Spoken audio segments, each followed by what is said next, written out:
favorite podcast, the number one podcast in all of the world, all of the mortgage world. This is the MLO Project.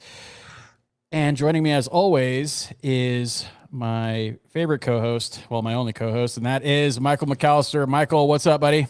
Oh, what's up, man? I was pretty excited for this, and then I feel kind of let down by that intro. We went from number one podcast in the world to my favorite podcast co-host. Well, we can't keep it too high, man. Like we got to level out because it could just be too much energy for, just right off the bat. And, I just realized, I don't even think so my name's Frazier. I don't know if I even introduced that. I think I just introduced you most of the time. Just cause I feel bad, but, cause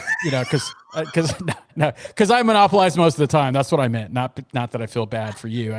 Cause I monopolize. I know that came off wrong, but that's what I meant. Trophy, Michael. Thanks for being here. Thanks for being here, buddy. Thanks for being here.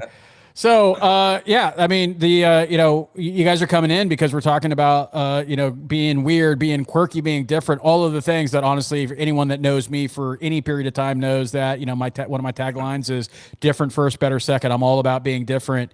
And we're actually going to talk about, one of our good friends, of the show, Mr. Jonathan Haddad, who, did an awesome session for us at Scottsdale last year. And so I know Michael is excited for this episode. So am I, because this is something that obviously hits close to home for both of us. But Michael, this episode was generally your idea. So why don't you kick it off and lay the groundwork for our audience of what we're going to be talking about? Yeah, man. Yeah, the Scottsdale event was probably like a month and a half ago now. Yeah. 6-7 weeks ago now. And I still just think about this all the time. I love the way that I've summarized it. I don't even remember if this is exactly how he said it, but the way that I've summarized it and just continue to repeat this in my head over the last 6 weeks is our quirks are our superpowers, right? Yep. What makes us weird is also what makes us great. And I don't know. I have like a close relationship with this idea from a couple different perspectives. I've got a brother who's got Asperger's, a mild form of autism, and he's had a very interesting journey that I've learned from. But also I in high school was super committed to being popular and well liked and stuff like that at different points in time. And then getting out of high school, I kind of alienated myself from that same friend group and did some soul searching and found some weird parts of my personality that I kind of leaned into a little bit and ended up finding success from that. And then the people that I've hired, we've always kind of just had a different group, a very interesting mix of personalities on our team, because I don't know, I value a lot what we referred to a minute ago as neurodivergence, people whose brains just work different than the mainstream. And what Jonathan Haddad was saying in that speech, basically, or in that talk, essentially, was that those things that make us you can't have the good without the quirk, right? You can't be neurodivergence and have your brain work completely differently than people around you in a good way, and not also have people tilting their head sideways at you a little bit, thinking you're a little weird. And so, yeah, I don't know. I love this conversation. Love having neurodivergent people that self-identify as that on my team and working with them. I love being one of those people. So yeah, man, I'm excited to talk about this. Yeah. And, for those of you that, have been on, past webinars and stuff, I've talked about as my purpose and my why is because I have my youngest son. He's, he's got some developmental issues and then autism on top of that. Right. So, he has some challenges, but he's, also same thing is he's very smart. Everyone at school loves him. They call him Nate the Great. Because because of the way he is, right. It's he's got this personality with it and stuff like that. And he's functional. It's not, because I don't want to make it sound more challenging than it is, even though it is a challenge, but just even though with his grade level, he's 2 grade levels below that, right, for his age. And so there's challenges with that. And then my oldest daughter, she's on that high functioning level. She's got her quirks and whatnot, but she's like, she plays in a rock band. She's like, she's not even in 8th grade yet. And she's already, at a college level for in fact, all of her courses in school and stuff like that. So like, she's one of that. I have, nieces and nephews that are, in that realm. And so like, it's just, in our family. And then, if you think about like just business in general, you like Elon Musk, right? Like he's on the spectrum. And I, obviously like it wasn't a thing that we talked about, centuries ago, but if you could probably look at like the Leonardo da Vinci's and all these other creative people that were like crazy and whacked out, they're probably on that spectrum as well. Right. And, it's there's things when you go through and you actually look for people that are autistic and you didn't even know that were, so like some actors and stuff like that. And then you like Anthony Hopkins, for example, a lot of people didn't know that, like that is autistic. And so there's just, this might be a really bad move for me and my career, but who's Anthony Hopkins? It's so like Silence of the Lambs, Hannibal Lecter. Oh, okay. Gotcha, oh my God. Did Michael, man, we just aged. Michael just really just came out of it. He's like, I hear this Tom Cruise guy. Like, is that an actor or like is he just like does he work on ships? TikToker? Is he a TikToker? Like, what's his TikTok? What's his talk? Yeah. So, or whatever it is. I'm just making that up. But anyway, so there's just, the whole point is that because we did like when my daughter like did like a presentation at school, we brought in like a bunch of, went and researched and found like a lot of people, like famous people, a lot of people that didn't know, like the Anthony Hopkins one was the one that, rolled out to me, but like, Elon Musk and stuff like that, other people, and they do great things, right? They do great things. They're a little quirky and, like with what Jonathan talks about. Cause one thing I love about Jonathan is that like, he's just so open and just talks and he's personable. Like he just talks, right? Like he wants to connect. And so, obviously that came through in his, and what he was talking about at the mastermind. Him and Christine were doing a session together, just focusing on selling. But like the way that, because what Michael heard was what Michael heard, the way that I look, because because strategy is always like the number one thing that steps out in my head whenever I listen to anything, is like, what's the strategic value of that? Not that that's what you need. I'm just saying that's how my brain works, right? Because I'm a weird. I'm an introvert. I'm a little quirky, right? People that know me, like I'm a little odd, and so which again, I try to lean into. I didn't in the beginning, right? Like I didn't in the beginning, but I'm different. I walk a different path than most people, and so what Jonathan, as he was talking about it, the way I looked at it is like it's a pattern interrupt.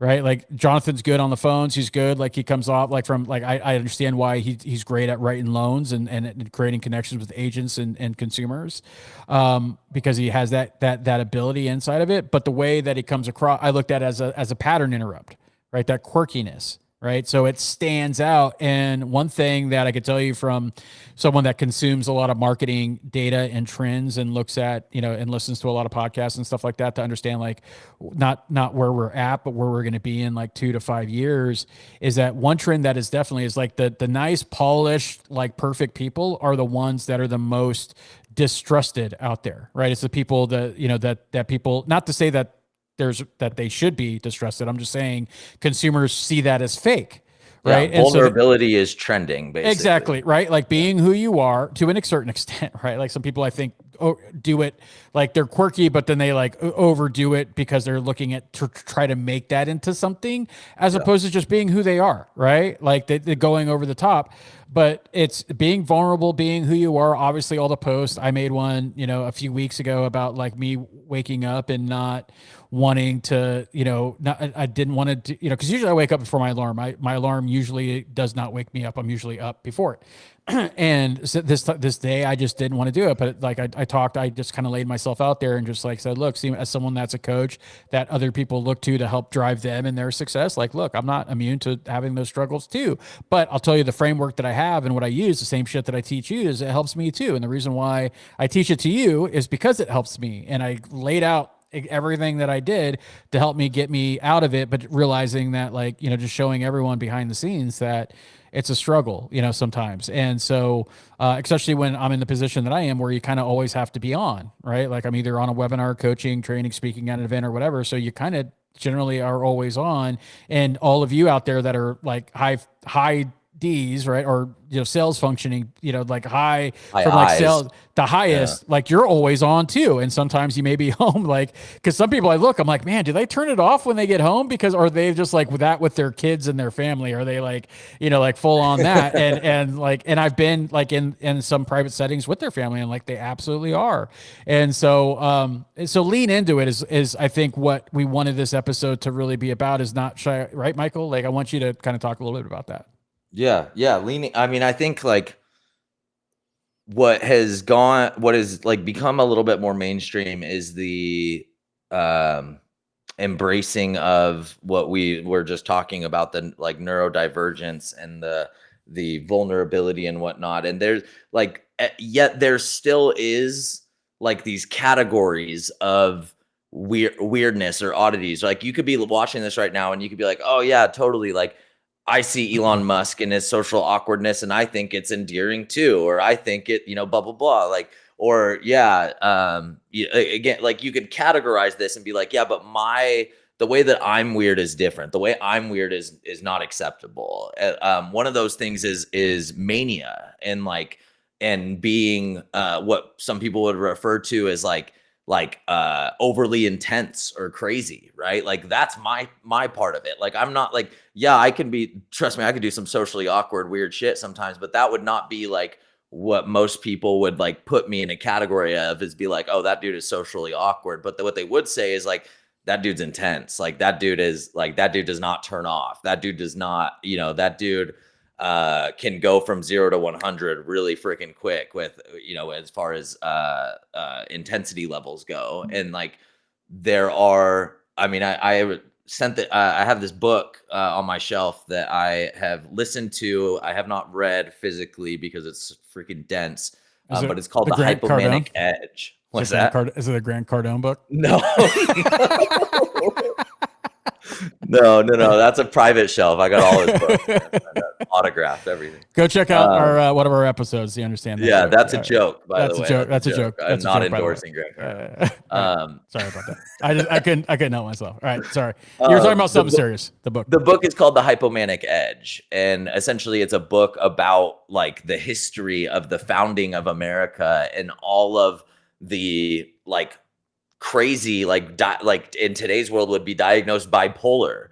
Like that is a form of a quirk that can be your superpower. I don't want to tell Jonathan's story for him, but like ask him about his quirk being his superpower. And it's not it's really easy to get into a conversation like this and think that it applies to other people besides you and be like, oh yeah, no, totally. I get why like them people being vulnerable is okay, or those people being authentic is okay.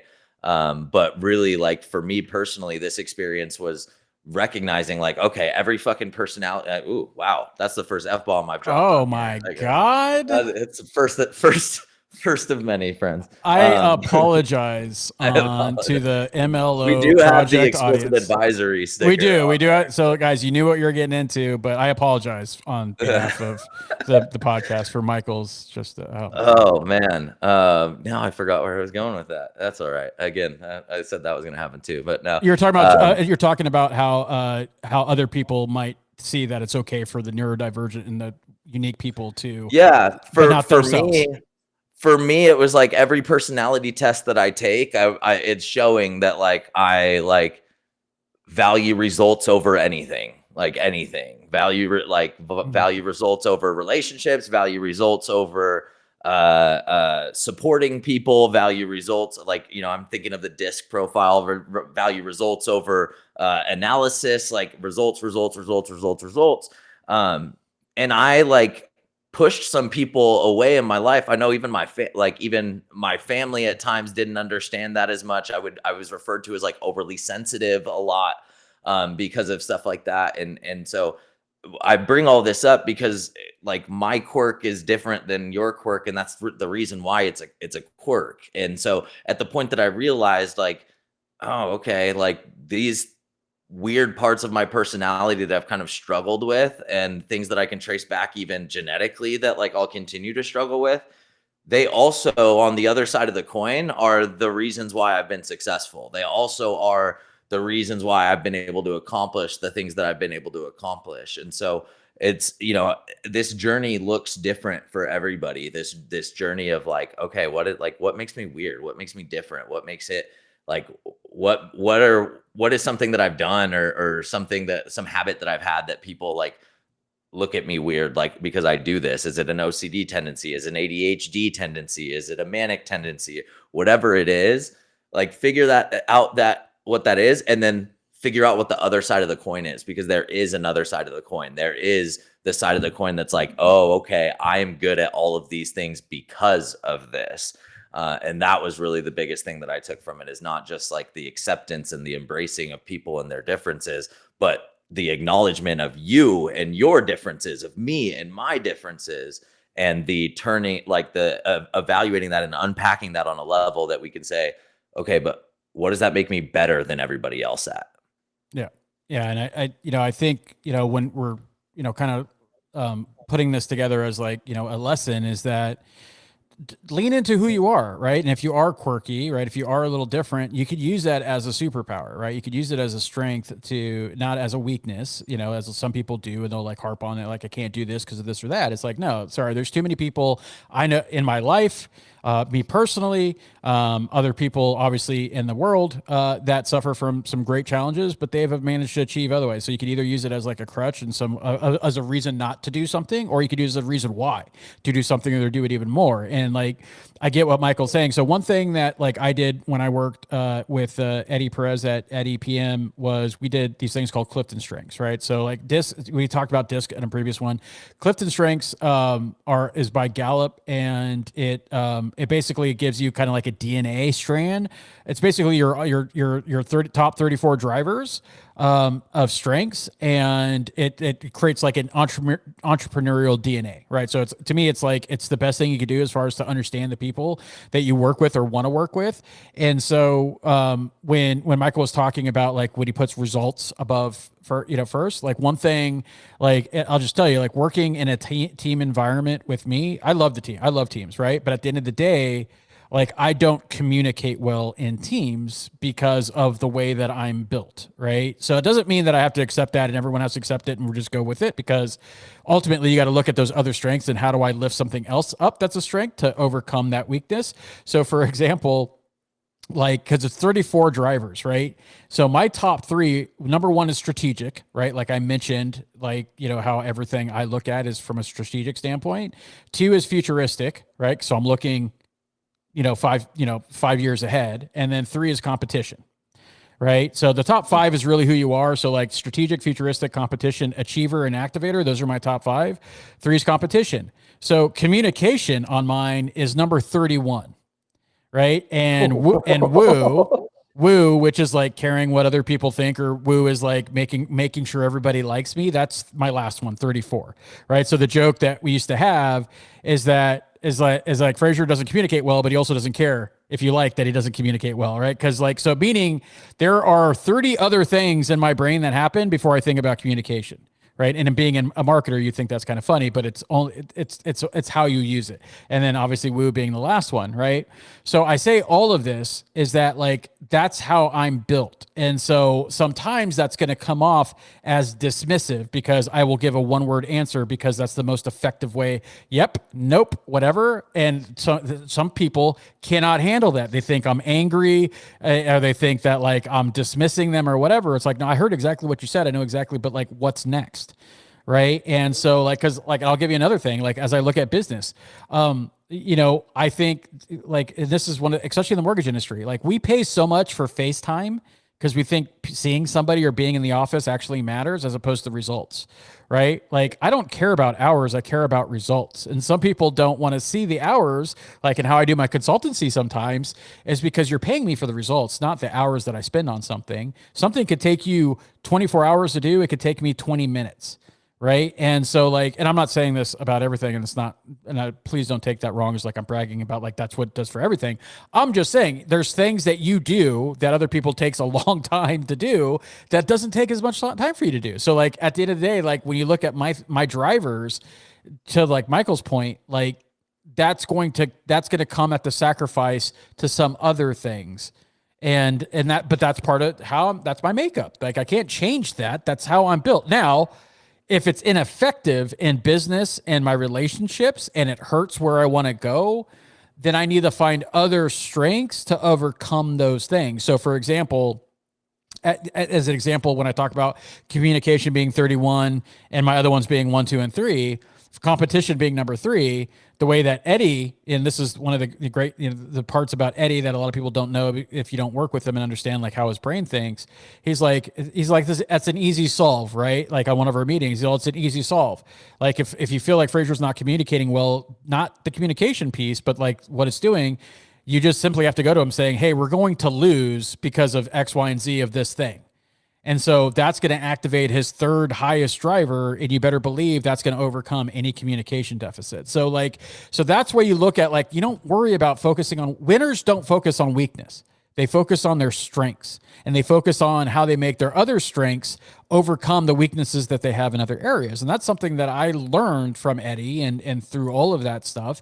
And so hopefully you are learning some of that as well. But ultimately is that you got to lean into who you are, because that's where we're trending as a society, is leaning into the authentic self, but not at the detriment to growth and success. And that's where a lot of people get it twisted, is like, I'm just going to be unapologetically me and then F everything else. Right. Like, see, I actually said F. I wasn't like a sailor's mouth, potty mouth, like Michael there, but like F everything else.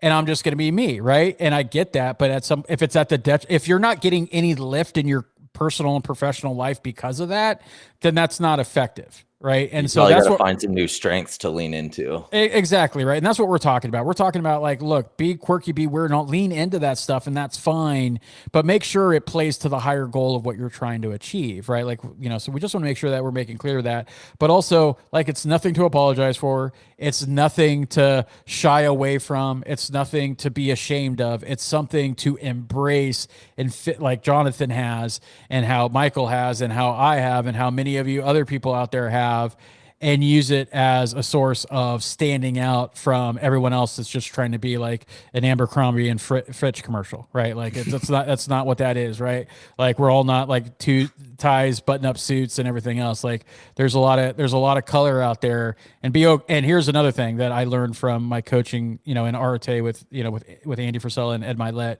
is that greatness and winners color outside the lines, right? So don't be afraid to color outside the lines. Michael, your thoughts? I got nothing. I want to end it on don't be afraid to color outside the lines. That's my favorite. Oh, perfect. You know what? In fact, I think that's what we're going to name the episode. In fact, I know it's going to name the episode because that's the name of the episode when you went and plugged it. See, this is how this works, right? This is how this works. This is a different type of podcast. Again, we're not going to be the same as everyone else. We're going to be different. In fact, that's why when you look at the podcast intro, it says we're dismantling the status quo one episode at a time. So we'll wrap it up right there. So on behalf of Michael McAllister, that is a little C, big A, 2 L's, just for those of you at home, if you're trying to spell his name right, which I had like three. I had 3 tries at spelling his name right one time, and I screwed up 3 times. On a graphic, right? Yeah, so I had to do that fucking thing 3 times. Oops, my bad. That freaking thing 3 times, three times, because I screwed that up. So on behalf, we'll get a scorecard on this. Yeah, exactly. You guys, for those of you keeping track at home, right? But I just didn't want Michael to feel bad from this episode. So I hope you guys enjoyed this episode. In fact, I know you did, because you keep coming back for whatever reason, and we're going to keep bringing you value, real talk. Be on the lookout for some guests. Jonathan Haddad will absolutely be one of our guests. So be on the lookout for more episodes, and we appreciate your support, feedback, and the ratings, the reviews. We love it, all of it, and we'll see you on the next episode. Take care.